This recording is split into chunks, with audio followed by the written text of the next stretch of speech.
Sex sells, and the innocent world of cartoons is no exception. In this world of animation, artists and creative designers have the ability to create their ideal characters in any way they so desire. Female characters are especially tailored to suit a more nefarious end, that of boosting sales. Many people believe this trend began in a much more recent time. However, this is not the case.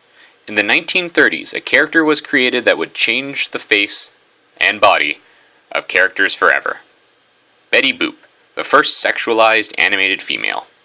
Betty Boop is famously known for her short dresses, high heels, and garter belt. This image became a sex symbol for men around the world, especially after seeing her risque animated adventures, most of which were laced with heavy sexual innuendos. These cartoons are still being emulated to this day. Remember Marilyn Monroe's famous dress being blown up? Guess who did it first? Go ahead, I'll wait. That's right, Betty Boop. Even though all of this sexualization was found in her cartoons, she herself was never sexually active. Betty Boop always seemed to portray this air of innocence and ferocious independence. Her lecherous suitors were often slapped and pushed away without a second thought, which many see as a tactic to increase her appeal. People always want what they can't have. This was never clearer than during the 1940s when Betty Boop became heavily censored in order to fit in with the more conservative notions at the time. Needless to say, this did not last long, and the famous short dresses and sassy attitude returned in full force.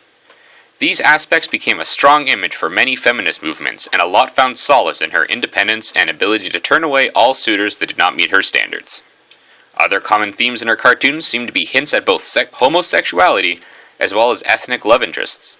These themes were clearly very controversial back during the original runtimes, however they now serve as a symbol for how society can advance. Betty Boop in and of herself, however, is not as independent as she is often perceived to be. In the history of her cartoon, there has only ever been one love in her life, Bimbo the dog. Even with the evolution of her character over the years, this one aspect has always remained the same. However, by the 1970s, Betty Boop became a brand in and of herself, and her partnership with Bimbo fell by the wayside. With this new, branded, single, and sexy Betty Boop, it has become common to see bumper stickers, cups, mugs, t-shirts, and the like. Her sexual appeal had become not only a way to boost cartoon viewership, but now a clear way to boost market sales. Betty Boop is not the only sexualized character to be used to boost viewership.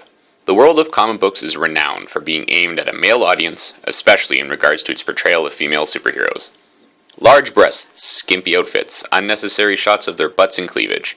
These heroines are often used as a direct sales ploy, and perhaps no character is as exploited as PowerGirl.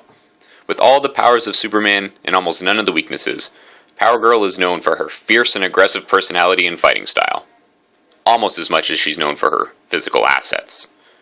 First appearing in the late 1970s and early 1980s, she was not originally intended to be such a potent sex symbol, but due to pressures from editors and the original artists were coerced to continue to increase the sexuality of her character until the bosses took notice and approved of the character. For over 2 years, PowerGirl was only referred to as the Kid or the Girl. Once her identity had been established, she continued to become more sexual, and perhaps most interestingly enough, the size of her bust had steadily increased over the years up until around the 2000s. This was about the time of her peak sexuality. When questioned by other heroes as to why she doesn't hide her identity, she simply replied, "Often they aren't looking at my face." Which opens the next discussion, PowerGirl's outfit. A skin-tight white outfit revealing her legs and the well-known cleavage window. Literally a hole cut directly into the outfit specifically to expose her cleavage. When asked about this aspect of her outfit, there are mixed answers depending on the author at the time. Some authors depict a teary-eyed and meek PowerGirl, describing how she has no symbol and nothing to separate herself, so she's leaving the area blank until one is discovered. Other authors write, and I paraphrase, but essentially PowerGirl's attitude towards it is, flaunt it if you got it. This is perhaps the most dynamic aspect of comics. And PowerGirl is no exception, as authors have the power to tweak characters, create new and different personalities and stories. Sometimes PowerGirl is depicted, as mentioned earlier, as meek and teary, an unoriginal and lackluster girl trying to live up to her male counterparts, which is appealing to some fans, I suppose. Others depict her as a strong and proud female that is aware of her body and uses it to its full potential, even if that means exploiting her own sexuality.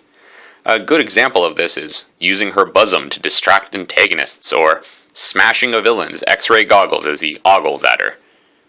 Regardless of which aspect of PowerGirl is present, there is no doubt that she has been used as a sex symbol and a sales booster, much like her great ancestor, Betty Boop.